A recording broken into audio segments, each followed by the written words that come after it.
తెలంగాణ యాసలో డైవర్స్ను ఇడుపు కాగితం అంటారు. దీన్ని ఒక సినిమా కూడా స్టార్ట్ చేసారు. తెలంగాణ యాసను కొందరు ట్రోల్ చేస్తారు. అవునండి, ఇడుపు కాగితం అనేటువంటి ఒక సినిమా కూడా కొత్తగా ప్రారంభించబడింది.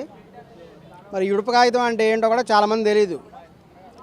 ఇది తెలంగాణ భాషలో ఏంటంటే డైవర్స్ తీసుకోవడాన్ని అలా అంటారు.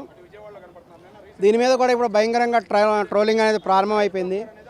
నిజానికి సినిమా ఫీల్డ్లో ఏంటంటే అసలు ఇదివరకు పరిస్థితి ఏంటంటే తెలంగాణ వాడు అని చెప్తే చాలు అసలు సినిమాలో తీసుకునేవాడు కాదంట. తెలంగాణ వాడు అని చెప్పగానే వద్దు అతను వెనక్కి పంపించేసేయండి అనేవాడు. ఎందుకంటే తెలంగాణ భాష అసలు ఎవరికి అర్థం కాదు. తెలంగాణ భాషని కూడా ఒక కామెడీగా చెప్పేవాళ్ళు. ఒక సినిమాలో కోటా శ్రీనివాసరావు రామాయణం చెప్తాడు, రామ్ గోపాల్ వర్మ గారి సినిమాలో.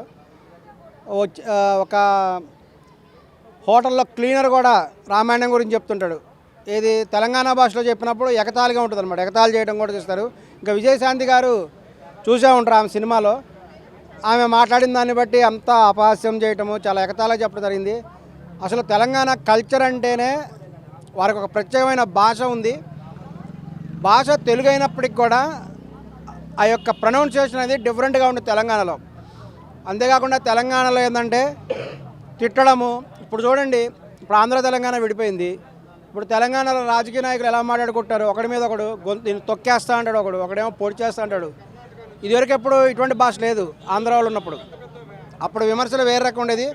తెలంగాణలో ఏంటంటే నిజాయితీగా మనసులో ఉన్నది డైరెక్ట్గా చెప్తారు అనేది తెలంగాణ వాళ్ళకు ఉండేటువంటి పేరు.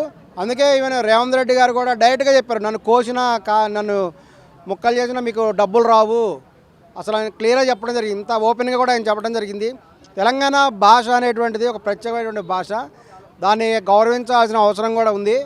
సో దీన్ని ట్రోల్ చేయడం అనేది నిజంగా దురదృష్టకరమైనటువంటి విషయం. ఈ మధ్యకాలంలో ఏంటంటే తెలంగాణ వచ్చిన తర్వాత తెలంగాణ భాష మాట్లాడే వాళ్ళకి ఒక ప్రత్యేకమైనటువంటి అవకాశాలు కూడా వస్తున్నాయి. ఇది మంచి పరిణామము. ఈవెన్ మంగ్లీ లాంటి సింగర్స్ కూడా, ఆమె ఆంధ్ర ప్రాంతం రాయలసీమ చెందినప్పటికీ అమ్మాయి అయినప్పటికీ కూడా తెలంగాణలో వచ్చి తెలంగాణ భాష మీద తెలంగాణ యాసతోటే మంగ్లీ కూడా బతుకుతున్నది అనేది గుర్తుపెట్టుకోవాలి. అంతేకాకుండా ఈరోజు బయట ఈ యొక్క ఫోక్ సాంగ్స్ ఏవైతే ఉన్నాయో వాటిలో అధిక శాతం కూడా తెలంగాణ బేస్ మీదే ఉన్నాయి అనేది తెలుసుకోవాలి.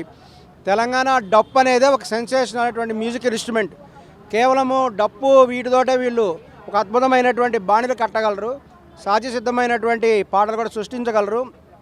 కాబట్టి ఈ ట్రోలింగ్ను కూడా తెలంగాణ వాళ్ళు తీవ్రంగా కూడా ఖండిస్తున్నారు. అంటే సార్ ఇప్పుడు జస్ట్ ఫస్ట్ లుకే రిలీజ్ అయింది, ఇంకా మూవీ రాలేదు, టీజర్ రాలేదు, ఏం రాలేదు, కానీ అప్పుడే ఎందుకు ట్రోల్ స్టార్ట్ చేశారు, ఎందుకు సెటైర్లు వేస్తున్నారు అనుకోవచ్చు, ఎందుకు తెలంగాణ యాస అంటే అంత చిన్న చూపు? తెలంగాణ వాళ్ళని తొక్కేయడానికి సినిమా ఫీల్డ్లో కూడా ప్రయత్నం జరుగుతున్నది అని కొంతమంది నాయకులు కూడా చెప్పడం కూడా జరుగుతుంది. సినిమా ఫీల్డ్లో కూడా అది ఉంది. ఎందుకంటే ఇదివరకంతా తెలంగాణ వాళ్ళంటే అసలు అవకాశాలు ఇచ్చేవాళ్ళు కాదు. తెలంగాణ వాళ్ళు ఏదో బఫూన్లుగా, ఒక విలన్లుగా కూడా తెలుగు సినిమాలో అవకాశం ఇచ్చేవాళ్ళు. సో వాళ్ళనేది ఏంటంటే కొంతమంది తెలంగాణ వాళ్ళు తాగి వస్తారు, కొంత ఇటువంటి స్వభావం వల్లనే వాళ్ళ అవకాశాలు ఇవ్వట్లేదు అని కొంతమంది చెప్పినటువంటి విషయం. కానీ కొంతమంది అనేది అంటే లేదు, తెలంగాణ భాష మాట్లాడితేనే వాళ్ళు మాట్లాడే భాష అసలు ఎవరికి అర్థం కాదు, అసలు అంతా మాట్లాడిన 10 నిమిషాలు మాడిన తర్వాత వాళ్ళు ఏం మాడారో అవతలవాడికి అర్థం కాదు, అందువల్లనే వాళ్ళని తీసుకోవట్లేదు అని సినిమా ఫీల్డ్లో కొందరు చెప్పడం జరుగుతున్నది. ఏదైనప్పటికీ తెలంగాణ వాళ్ళు మాట్లాడే భాష తెలంగాణ వాళ్ళకి అర్థమవుతుంది కదా. కాబట్టి వాళ్ళు తీసినటువంటి సినిమా తెలంగాణలో మటుకు సూపర్ హిట్ అవుతుంది. ఆంధ్రాలో హిట్ అవ్వకపోయినా తెలంగాణ సినిమా తెలంగాణలో ఆడుతుంది. సో తెలంగాణ వాళ్ళందరూ కూడా చూడాలి.